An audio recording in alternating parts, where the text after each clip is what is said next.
his 20 years as head teacher of Worth Primary School in Poynton, Cheshire, Peter Taylor has developed an innovative approach to CPD. Peter himself is qualified in executive coaching and leadership and uses that experience daily to carry out personal coaching and performance management with his staff, often training them to become leaders themselves. Through this, he creates an environment where continued professional development is ongoing and an intrinsic part of day-to-day working life. In recent years, the particular element of coaching that I've found fascinating was the notion of coaching other leaders within the organisation. Worth becoming a learning organisation for the adults as well as the children. The organisation wants to think of itself as being involved in continuous improvement. That's a process we and the Japanese call Kaizen. Kaizen is continuous improvement by small steps. The way we approach CPD at Worth is really to think of CPD as individualised, in the same way that you would think of the education you try to help provide for the children should be to some degree tailored to the needs of the individual child. Now sometimes that's meant people going on specific courses, but more and more we're finding that to really get the best out of people, coaching is one of the ways we're really starting to work on now here. In order to enable him to coach his teaching staff effectively, Peter carries out informal lesson observations. Today he's watching new reception class teacher Claire Grean and her teaching assistant Margaret Simpson. Hi Peter. Claire now sits down with Peter for a one-on-one coaching session. Just to put your mind at rest is what we're not talking about here is taking you, who is somebody who's doing a whole series of things wrong, and sort of putting you right. What we're talking about here is moving you from being in the 90s to being in the top 90s in terms of effectiveness. My view is, I thought the behaviour was great. I thought it went really, really well. I thought the children were lovely. I thought the atmosphere was good. The culture's good. The climate's good. I thought you got a bright manner in the classroom, which is lovely. So generally speaking, I was really pleased with what I saw. But I guess you'll have a few thoughts. I thought it went well. I was pleased at how sort of on task the children were, how busy they were. Yeah. I'm quite keen to make sure that there is progress and the children are busy, that yeah. There's lots of things going on, but the children are working in a purposeful way, that they're yeah. learning things. Yeah. It's clear to me that you're really, really familiar with tracking and assessment and ensuring progress in number and writing and science and actually in behaviour and teamwork. I mean, one of the things your outdoor group mentioned straight off was teamwork. Yes. Yeah. It's a big thing in reception, is working together. Well, of course it is, because that's PSE, isn't it? That's right, yeah. You're thinking about teamwork as well? Yeah, teamwork. So we can all build something together. For the group that was doing the artwork, yes, that was the drawn animal group. What did you want them to learn? I understand what you want them to do, but what was it you wanted them to learn? To draw that animal and to use that to represent the animal in the correct shape, to look at the number of legs, to look at the shape of its body, its head, its tail. So it's really responding to what the children have seen in their environment. You need to learn today. Do you know what you need to learn? You're not sure what you need to learn? You join a tiger or a giraffe, aren't you? Is that right? Right, so you know what you need to do. Okay. When I asked the other children in the class, do you know what it is you're supposed to be learning? They didn't. And I said to them, and do you know what it is you're supposed to be doing? So they knew what they were supposed to be doing, but that's an activity or a task. Yes, not the learning. And they couldn't say to me, we've got to explore animals, we've got to explore shape, we've got to explore legs or whatever. But one thing you might want to try is, and what do you think your learning was? So we did this morning. What do you think you learned? At the end of the lesson, we did talk to the children about that, particularly the group that I was working with. So Blue Group, who can tell me what you have been learning about today? Put the alphabet in order. Brilliant, Jack, well done. Could you do that yesterday when you were at school yesterday? No. Can you do it now? Yep. Brilliantly, or do you think you might need a little bit more practice tomorrow? Brilliantly.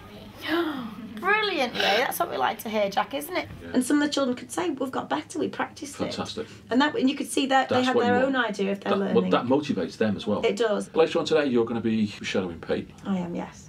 Pete Heath, with you thinking about your leadership role in the future, and going to, is it a curriculum team meeting you're going to? Yes, it is. Right, maybe could we meet later and maybe have 10 minutes either on your own or with Pete to talk about a leadership aspect now? That'd be great. Yeah, is that all right? Cheers. It's lovely working with you, by the way. Thank you. I'm glad you came. And thanks for coming in this morning. The children enjoyed it as well as It's okay. myself. Don't forget it's informal, so these are going to be chucked away. Okay, that's fine. Thanks, Claire. Thank you. Right, see you in a bit. Thanks. I've been here just around about 5-6 months now. Approach to CPD is very, very different here. Refreshingly different, actually. I've seen quite a few changes in myself as a professional already, actually.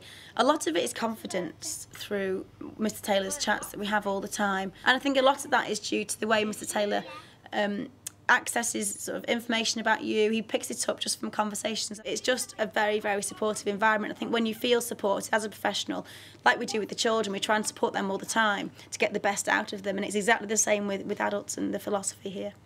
In the classroom, with Mr Taylor coming in to help with coaching and also looking at ongoing assessment, it helps my teaching in a great number of ways, really, making sure that I'm aware that observations need to be made all the time, they're quality observations, so that we're seeing exactly what the children are doing in more of their child-initiated activities and also some focus activities with an assistant or with a teacher, making sure the children are moving on, making sure that we document when the children are moving on so progress can be tracked throughout the year.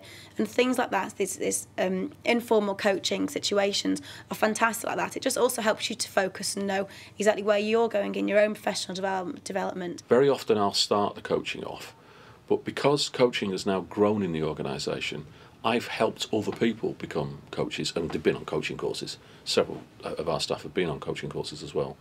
And people are finding this individualised support, this individualised coaching, is helping them as people, never mind as professionals. They actually feel valued, they feel challenged, they feel stretched, and they feel that this is tailored to them and to their needs. Okay, thanks Nicola. So everybody's aware of what we're trying to achieve today. Assistant Head Teacher Pete Heath is a member of staff who has directly benefited from carrying out leadership training whilst at Worth. As a result of all the continuing professional development that I've gone through in my nearly 10 years at Worth, I'm now actually moving on. I've actually managed to secure a post as Deputy Head in another school. I wouldn't have been able to do this without the brilliant continuing professional development and emphasis on that at Worth. There are members of staff who are fairly new to the school and others I've worked with for a while, and I'm in a position now, or have been, where I can actually encourage them with projects, to advise them, to coach them, to help them to decide how they're going to approach projects in school. And it's been a really effective way to empower others in school, and I've really enjoyed doing that. Now, as it happens with my recent promotion, Claire is now able to step into my shoes, which has been quite an interesting experience for the pair of us. I've been coaching and mentoring Claire in running the curriculum team here at Worth. I've been showing her how to hold meetings. I've been showing her the sort of day-to-day things that I get involved with. Everybody happy with that? Claire and Pete meet with Peter Taylor to discuss Claire's involvement in the upcoming curriculum team meeting, which will form part of her leadership coaching. Hi Pete, thanks for coming in. No worries. Thanks again Claire. 2 meetings in one day, Claire, how's it feel? Busy day today. They're hoping to cover quite a lot today to see Claire and talk about what happens in a curriculum team meeting. What's the team leader's role in that? Why do we have the meetings? What sort of things are usually covered? And the team leader's role within it. Because what I'd love to happen today is not you to observe, but you to actually take part. Okay. That's the sort of thing we needed to clear up. Yeah. Later on, Claire shadows Pete at the curriculum team meeting as part of her ongoing leadership training.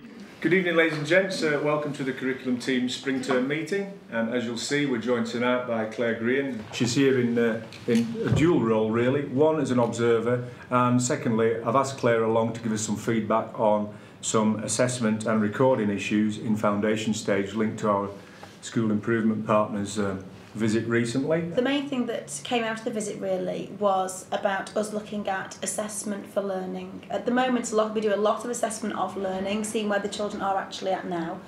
And so what we're working on now in the future is assessing where we want the children to go to. Systems. Worth employs a wide range of tracking techniques in order to assess what kind of training each member of staff needs. We was looking at the foundation stage. One of the things I noticed, as I say, many years ago, was data and information, hard and soft data, used reflectively by a member of staff in a formative way and also in a summative way, really makes them think. That really makes the member of staff realise that maybe one of the issues is them. or their resources or whatever, but we go through it. And we end up sometimes saying, members of staff say, well, actually, I think it's me. To be honest, it's grown to be something quite big. We want the teachers to be making assessment almost continuously. Pull it together, record it, send it over to the leadership team. So what you should see, ideally here, from foundation right the way up to year 6, is teachers observing, marking, levelling, making teacher assessments all the time. Attitude, culture, climate is really, really important to me. So a soft element of audit for me here is every 6 weeks, every half term, the teacher's sitting with the children and asking them how they're doing, what they think about the school. Every term, Peter then sits with the representatives from the classes and they discuss with him the points they and their classmates have raised. He calls this process quality circles. Hello everybody. Thank you very much for coming. So I want everybody to tell me what you think is going well. We thought that the midday assistants, they used to just, everything it was just a wet paper towel on it. But now they've been trained and now they're doing proper first aid things as well. So it's really better. You know, the midday assistants and all the teachers went on emergency aid training, which is like first aid. And they all got trained in that, and I think they really enjoyed it. So that's really good to hear that it's starting to happen. What I want to know from you is not only what you think is not so good, but an idea as to how you think it could be made better. I think that the school would be improved with more male teachers and helpers so that they can be in charge of physical clubs like football teams and help us get used to different genders to get us ready for high school. Do you know, there's lots of people in education would like to see more men in teaching, but what I've got to say to you is I have to pick the best person for the job, okay?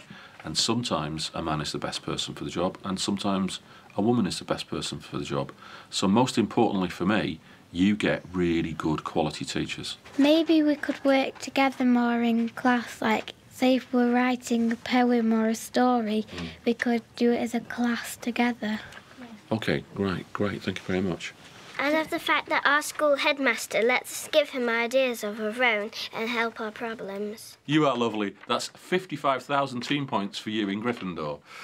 But the data gathering doesn't stop there. Finally, part of the audit is that we have anonymous questionnaires for the children, and annually they fill those in as part of this audit process. Parents fill anonymous questionnaires in as well. The staff fill anonymous questionnaires in, and so do the governors. Those are all fed back into the school system. When we started the process of audit, to be honest, I didn't know of any other school that did it. Certainly no other primary school. One of the things we say in our organisation is it doesn't matter what colour the cat is so long as it catches mice. It's one of my favourite sayings. And I don't have a doctrinaire view of professional development. I don't always think coaching is the right thing to do. But we tend to find individualised, specific professional development based on a thorough and reflective analysis of need from hard and soft data and lesson observation. We tend to find that motivates staff. Staff will give up time to spend on coaching that really hit a specific need.